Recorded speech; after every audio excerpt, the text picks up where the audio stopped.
Welcome back to Full Circle, Florida. Abraham Lincoln once said, "Nearly all men can stand adversity, but if you really want to test a man's character, give him power." Well, for the next 6 weeks until Donald Trump is inaugurated, President Biden still has all the power. And this week, he used that power to pardon his son, Hunter, who was convicted on federal gun and tax crimes. Was the pardon an abuse of power? Well, here's my conversation with legal expert Jeremy Rosenthal. So, Jeremy, why did President Biden change his mind? And is that the way to characterize this? Did he change his mind, or do you think he knew he was going to do this all along? I suspect he changed his mind. I think what you've got is a person who is, I think he's over 80 years old at this point, right? You've got a really old guy who's got a son who's a human being. And let's talk about Hunter Biden and his story. Hunter Biden survived a car crash that killed Joe Biden's wife and child. And I don't know that Hunter Biden, I don't know that Joe Biden would say that his son was ever the same after that.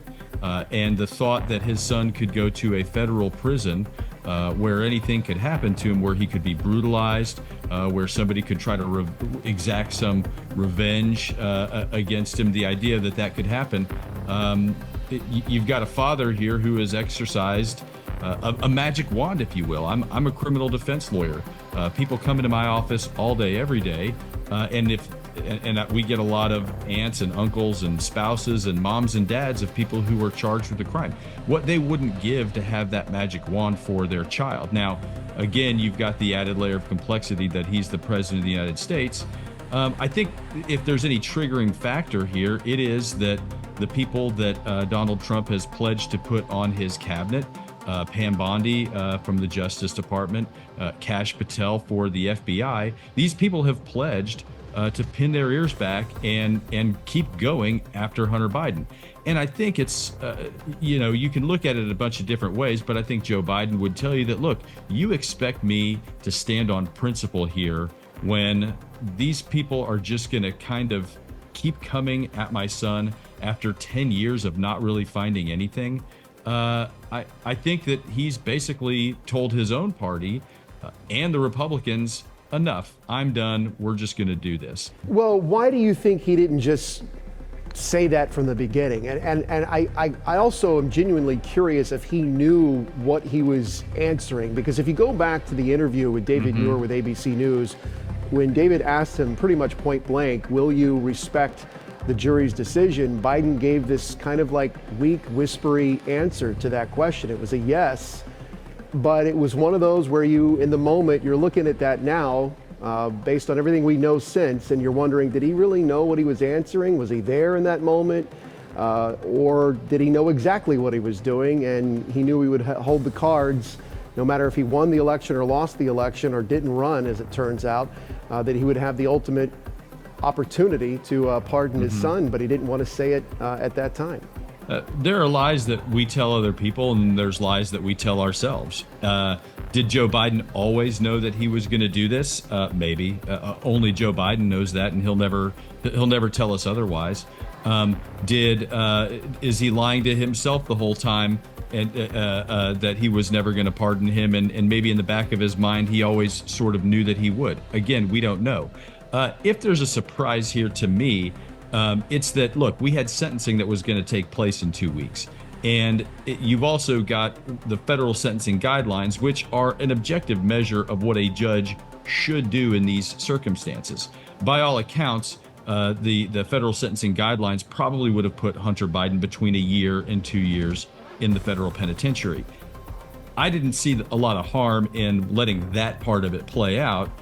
If Hunter Biden gets a 5-year sentence, then the president could then commute that sentence and say, listen, the sentencing guidelines said that the appropriate thing here would have been 1 year. I'm commuting him at 1 year. Or this case also could have been probation for Hunter Biden, and he may not ever have gone to federal prison. So he's certainly not the only president to give a bunch of controversial pardons on his way out the door. We've seen that before. And just to compare this to another controversial pardon, which actually happened on his way in the door, Gerald Ford with Richard Nixon. This, perhaps, you could argue, it has been in the headlines recently, that this has been the most talked about pardon since then. But there is an important distinction, is there not, between the pardon of Nixon and the pardon of Hunter Biden? I think absolutely. The Richard Nixon pardon, again, was a very sweeping and broad pardon for the reason that Richard Nixon was not under indictment at that time.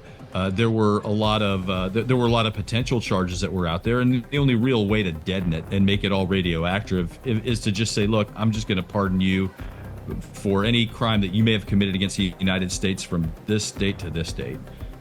Only really effective way to do that. Now, why does Hunter Biden need that? And I think that's the question that everybody is asking. I mean, again, if you're trying to get inside of Joe Biden's mind, is that we're not going to multiply zeros again for another 10 years of this? Or it does look like, well, are we hiding something? The lack of transparency about it, and when you count up the stats of, okay, they said he was okay to run, and then clearly in front of every person watching television that night of that debate, all evidence to the contrary. And then he said he wasn't going to pardon his son, then he does. It's a line from a Robert Redford movie that always, clicks in my head when sometimes it comes down to these moral arguments where he's like, I don't mind what you did, I mind how you did it. And you just wonder, like to your point earlier, he did something that just, it brings in there is a lack of trust in institutions and in our leaders, and we're already questioning everything and everyone. And I don't know if this really helped that at all, no matter what side politically you're on the spectrum. And again, yes, you could say, look at the other side as well. I think the American people just want someone who's just going to, when they say something, they mean it, and that's what they do. They do exactly what they say. Maybe I'm naive. Maybe that's just not how you run the country. I'll tell you this. I'll throw this at you, and you can chew on this. And this is a what if. Okay, maybe what we saw this November is just the antithesis of what we think conventional wisdom says about these things. In other words, Donald Trump says what he wants at that moment. At the moment he says it, he means it, and then 5, 10, 20 minutes later, he means something completely different. And the people who like him are really, they really like that about the man. They like that he doesn't care. They like that he doesn't take himself very seriously. They like that he is untethered. And in essence, to harken back, and I'll tell you this much, I listened to a great podcast about 2 or 3 weeks ago about Gary Hart. The candidate from Colorado in the 1988 presidential election that was exposed in a sex scandal, really one of the very first of its kind. And maybe what you're almost seeing is a complete 180-degree turn from that type of, oh my gosh, look what you did, to look, we're just going to be completely untethered. And in some ways, when it comes to Joe Biden, it is extremely out of character for him to just throw conventional wisdom to the wind, right? A big part of me expected him to stick to principle here and not pardon Hunter Biden. But now that he's done that, I'd be curious to see what his level of support is for that. Because again, it's kind of one of those untethered moves. That's, I don't care what you think, I'm going to do what I think is right, and I'm going to do what's right by my family here. And I'm curious to see what the public thinks of that. Do they really hate it?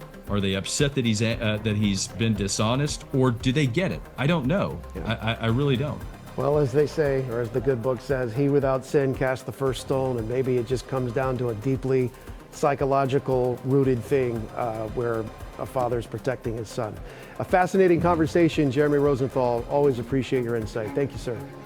Full Circle Florida continues after this.